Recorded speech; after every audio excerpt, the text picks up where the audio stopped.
And I used to look at closure differently from how I look at closure now.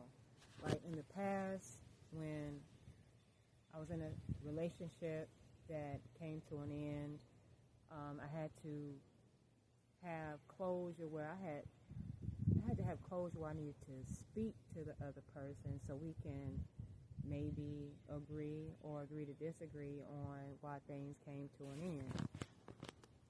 Then had to validate things that I was feeling, things that I experienced in a relationship with the other person, had to see if they saw it my way or how did they see it. Things like that. And a lot of times, of course, the person is not going to agree on seeing things how you saw it, or I might not agree on seeing things how they saw it. So, like, just thinking back on it, I'm like, well, what is that conversation really about? What is that conversation really for? Because a lot of times people don't want to accept the fact that they did certain things in a relationship to cause it to come to an end, especially if it's like negative things or things that they're responsible for that cause the relationship to go south. And then sometimes the other party might not even want to talk about it because they just don't want to deal with having to put a spotlight on what transpired, especially if it was them. So in that case, how do you get to your closure? How do you get to your closure in that case, After some time, I thought about it and I said to myself, I don't really need to get with the other person and sit down and come to some type of agreement on why our relationship ended in order to move forward with my life. Like, for what?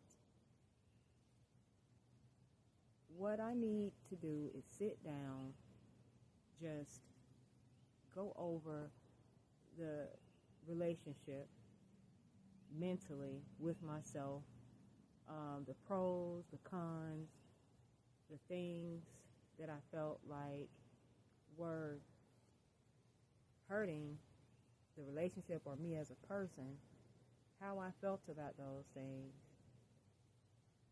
Look at the events that transpired in the relationship that caused the demise of the relationship.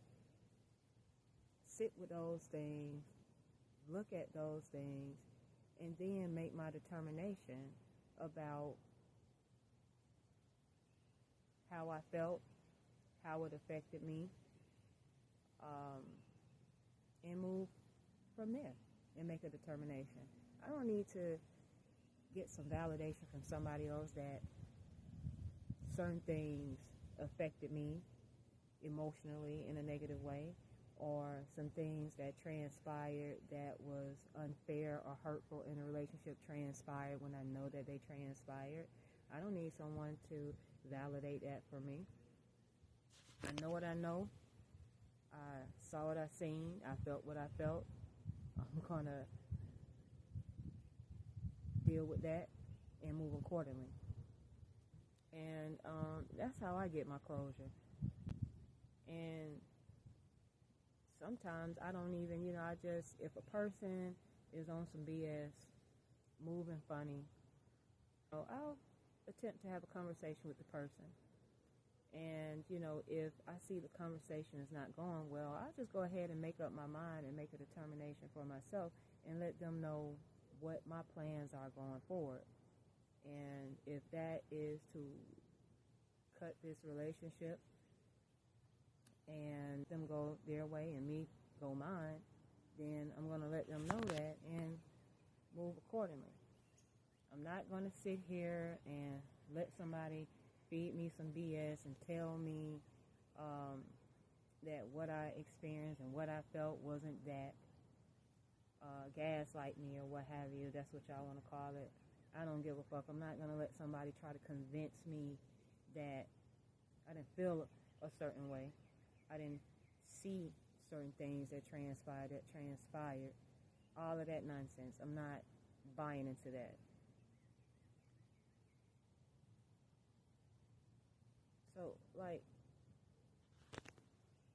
it's just a waste of time. I don't believe in playing games. I don't like anybody playing with me. When I feel like I'm being played with, I'm not going to wait months. Soon as I can possibly see and feel like this is not going well and this shit ain't right, I'm going to work on cutting my losses as soon as I can and wish the other person well and, go about my business. Go my way. And, like, at this point, I feel like I have no problem with being by myself at all. I'd rather be by myself than to be in the company of someone that is disloyal, dishonest, and want to play games, all kind of games, mind games, any type of games. I'm not with it. I'm not with it because I love myself too much. I value myself too much. And sometimes people just want that leverage over you, that sense of control to feed their ego, to make them feel some type of way. It's crazy. Why do people always feel the need to have a certain amount of control over the other person? What's up with that?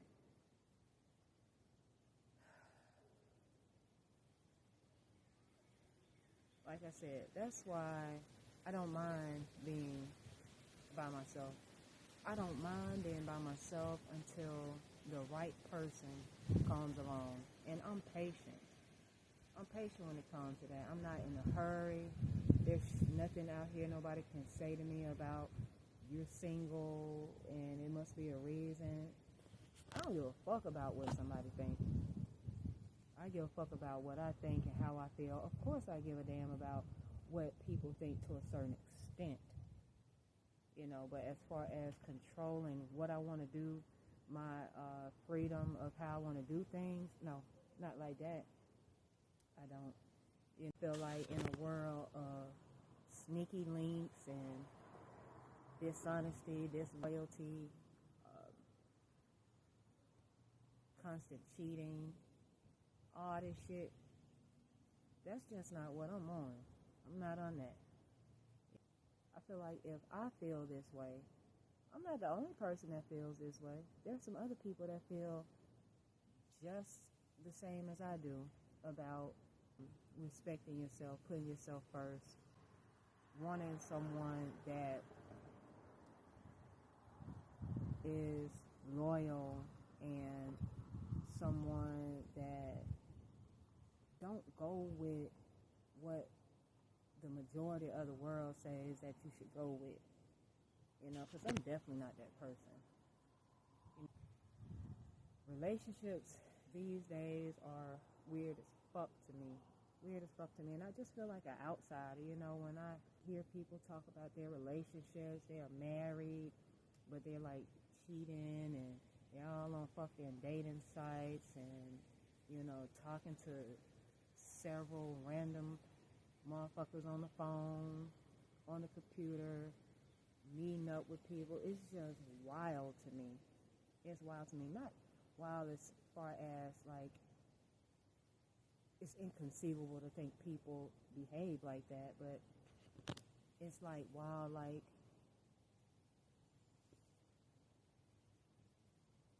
shit just seems so fake. On social media, people are so happy in a relationship, they're dressing alike, and then off social media is something totally different. They're miserable, they despise the person that they're with, they're cheating on their asses, both people are cheating on each other, they're with one another for certain reasons, financial reasons. They accumulated so many material things together that they don't want to have to divide that shit and let it go, or together they have a certain lifestyle that they don't want to let go of, but they're separately doing their own thing, and you know, these two people supposed to be in a monogamous relationship, but one person they just want to fuck and be with any and everybody that they want to be with. They want to feed their ego. It's just wild out here, man. It's a jungle out here. It's a jungle out here. And me, hey, call me different, call me what you want to. I don't give a damn. I just want what I want, how I want it, and I'm not following the crowd, because for me, that's too much to deal with. You're dealing with all these different personalities, all these different spirits. You don't know what they got attached to them when you're dealing with them. Let's not get into dealing with them sexually. That's a whole nother story, you know, because spiritually, I believe that when you engage with somebody sexually, multiple people, you don't know what you're getting besides that's besides the STDs. You don't know what you're getting spiritually. That can definitely affect you a great deal if you didn't know. Because I feel like some people think that's a joke, that being involved with someone sexually, you're intertwining spirits, and this person can be in a totally different place spiritually. Could be in a dark place spiritually, and all of their dark junk can attach to your spirit, and you don't know how that will affect you. You don't. I'm just not really into that shit. I try to keep myself spiritually clean. I really do. I don't even like socialize or deal with just a whole lot of just people, period. You know, I'm really particular when it comes to the people that I let in my circle, because everything ain't a good thing at all.